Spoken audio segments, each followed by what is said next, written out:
चलिए बच्चों, आज हम लोग बोरबरी योजना के बारे में पढ़ते हैं। तो यहाँ पर देखिए बच्चों, दिया गया है इलेक्ट्रॉनों के वितरण को स्पष्ट किया, जिसे बोरबरी योजना के नाम से जाना जाता है। बोरबरी योजना के अनुसार इलेक्ट्रॉन नाभिक के चारों ओर उपस्थित कक्षा में चक्कर लगाते हैं। इन कक्षाओं को केएलएमएन इत्यादि के द्वारा प्रस्तुत किया जाता है। तो बोरबरी ने क्या कहा कि किसी परमाणु के नाभिक में के चारों क्या पाए जाते हैं, कक्ष पाए जाते हैं, और उसी कक्ष में क्या करते रहते हैं, इलेक्ट्रॉन घूमते रहते हैं। समझिए, तो सबसे पहला वाला जो कक्ष है नाभिक के नज़दीक में जो पाया जाता है उसको हम लोग क्या बोलते हैं, के कक्ष बोलते हैं या कोष बोलते हैं। उसके बाद दूसरा नंबर में जो कक्ष पाया जाता है उसको हम लोग क्या बोलते हैं, एल कक्ष बोलते हैं या कक्षा बोलते हैं। तीसरा नंबर में जो पाया जाता है उसको हम लोग क्या बोलते हैं, एम कक्षा बोलते हैं। और चौथा नंबर में जो पाया जाता है उसको हम लोग क्या बोलते हैं, एन कक्ष बोलते हैं। समझिए, उसके बाद देखिए बच्चों, बोरबरी योजना ने इलेक्ट्रॉनों का वितरण कक्षाओं में किस प्रकार किया उसके बारे में बताया गया है। तो पहला नंबर में दिया गया, देखिए बच्चों, इस नियम के अनुसार किसी कक्षा में उपस्थित अधिकतम इलेक्ट्रॉनों की संख्या का सूत्र 2n का वर्ग होता है। जो इलेक्ट्रॉनों की जो संख्या का जो सूत्र होगा क्या होगा, 2n का वर्ग होगा, या इसको हम लोग क्या बोल सकते हैं, 2n का स्क्वायर भी बोल सकते हैं। समझिए, जहाँ n कक्षा की संख्या है, n क्या है, कक्षा की संख्या है। समझिए, तो n कक्षा के लिए हम लोग n बराबर कितना रख सकते हैं, 1 रख सकते हैं। और l कक्षा के लिए n बराबर हम लोग कितना रख सकते हैं, 2 रख सकते हैं। और m कक्षा के लिए n बराबर हम लोग कितना रख सकते हैं, 3 रख सकते हैं। और n कक्षा के लिए n बराबर हम लोग कितना रख सकते हैं, 4 रख सकते हैं। समझिए, उसके बाद दूसरा नंबर में दिया गया, देखिए बच्चों, सबसे बाहरी कक्षा में इलेक्ट्रॉनों की अधिकतम संख्या 8 हो सकती है।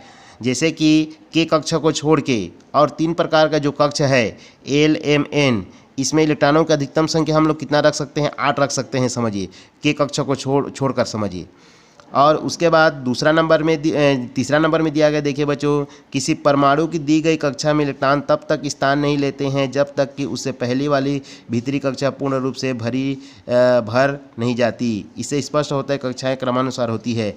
जैसे कि किसी भी कक्ष में अगर इलेक्ट्रॉनों का अगर हम लोग वितरण करेंगे, समझिए, तो पहला वाला जो कक्ष है के कक्ष, उसमें अधिकतम हम लोग कितने इलेक्ट्रॉन भर सकते हैं, 2 भर सकते हैं। समझिए, 1 नहीं भर सकते। समझिए, या 2 से अधिक नहीं भर सकते। समझिए, 2 से कम भर सकते हैं लेकिन 2 से अधिक नहीं भर सकते। समझिए, जब ये पूरा होगा तब हम लोग दूसरे वाला कक्षा एल में हम लोग इलेक्ट्रॉन भरना स्टार्ट करेंगे। समझिए, जब एल में 8 इलेक्ट्रॉन पूरा होगा तब उसके बाद हम लोग एम कक्षा में जाएंगे और उसमें इलेक्ट्रॉन भरेंगे। समझिए, उसी तरह से क्रम से इलेक्ट्रॉनों का वितरण करते जाएंगे। समझिए, उसके बाद लास्ट दिया गया, देखिए बच्चों, अंतिम से पहले कक्षा में कक्ष की क्षमता 8 से अधिक होने पर भी उसमें 9वां इलेक्ट्रॉन तब तक प्रवेश नहीं कर सकता जब तक कि अंतिम कक्षा में 2 इलेक्ट्रॉन ना भर जाए। उदाहरण, कैल्शियम का परमाणु क्रमांक 20 है, इसका इलेक्ट्रॉनिक विन्यास 2882 है, ना कि 2891।